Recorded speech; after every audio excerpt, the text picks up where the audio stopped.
Hey there, Dan, the culinary libertarian here. Today's sausage day. Today's also pasta day, but that's for later. I just ground a bunch of garlic sausage, 5-ish pounds, and it looks so good. Just, it's emulsified, it looks nice. I've got a piece cooling over here, or just, yeah, it's a happy day. So for the stuffing part, I have a package of casings, which is what that is. Now, casings, in this case, in most cases that I've seen, they come salted and sometimes frozen. These are salted and not frozen. In either case, you have to get the salt off. The way you do that is soak it in water, change the water a couple of times, and then carefully run water through the inside for two reasons. One, to get any extra salt out, but also check three reasons. Salt out, check for knots, check for holes. Two bad things. I've got my sausage stuffing hoochie making thingy. Yeah, there's the. It's missing the canister because I just washed it. One of the most important points in sausage making, aside from all of the skill and technique that goes into grinding properly and emulsifying all of the things together so your sausage is the proper texture, sanitation. Man, oh man, oh man, that is so, so important. Wash the counter. Wash even where you think you're not going to be. Wash your hands, wash the tools, wash your equipment. Keep things cold that need to be cold because, well, there's just no way to tell when something has gone bad, when something has gone awry, and that's just not the place to find out that you made a mistake. So clean, clean, clean. Wash, wash, wash. Cold, cold, cold. I'm going to go rinse these for a little while, and the sausage is in the cooler. I'm going to eat my sampler to see if it needs any additional seasoning. Then it's going to be stuffing time. Yum, yum. Hey there. So it's sausage stuffing time. The casings have been soaked and rinsed, and they are much more flexible than they were before.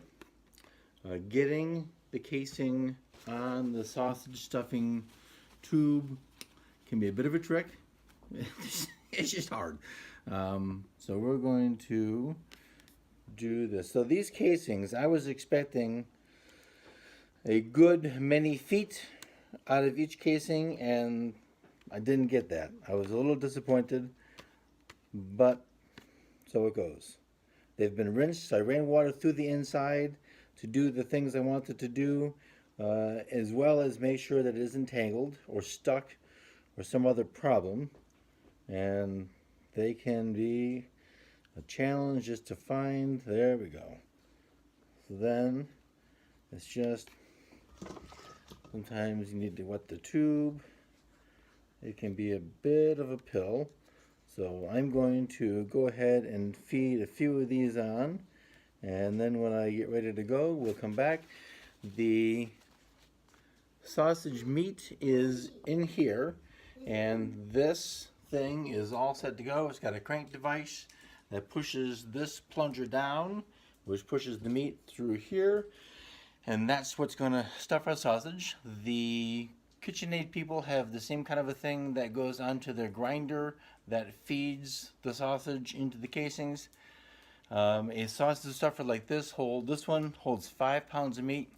Quite frankly, I find it easier to do, and also the worm doesn't add heat, which can, well, probably not really, but it runs the risk of breaking the emulsion in your sausage, and there's nothing happy about that. So this is just brute force pushing it through, and we'll be back when that's all ready to go. Okay, so the casings are on the nozzle and I'm ready to go. One of the things I discovered is there are some holes in the sides of the casings. It's not fundamentally a problem. As it happens, we're going to actually want to maybe make some holes depending on how much air ends up in the sausage. We'll just put a little pinprick and let that air out, but there's nothing we can do about that. We're going to work around it. So the cranking. So we see the sausage already coming out. And then I'm just pulling it off a little bit, trying to keep the tension consistent. There's one of those spots where there's a hole, it's just how it goes. So that the casing fills uniformly. I'm not turning the crank too quickly. And sometimes the casing wants to stick and not come off. Then I back it up a little bit.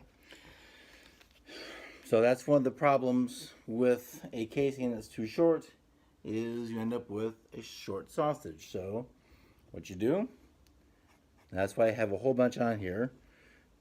Pull some down a little bit past the edge. Come on thing, be nice.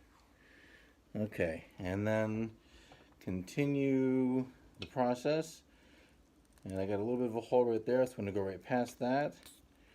Now as it happens, I have almost 10 pounds of sausage to stuff into here, but I've discovered that this makes a really awesome patty. So I'm going to form some into probably 2-ounce sized or so patties, so we have some yummy sausage for later. All right, so another, and you, yes, that's Eleanor. I said meat. I said, oh, meat. I thought you said me. Ah. So this is all there is to it. Now I'm going to use string to portion them off. Yes, I know the very, very skilled butchers who spend hours a day doing this can twist them, and I've done that.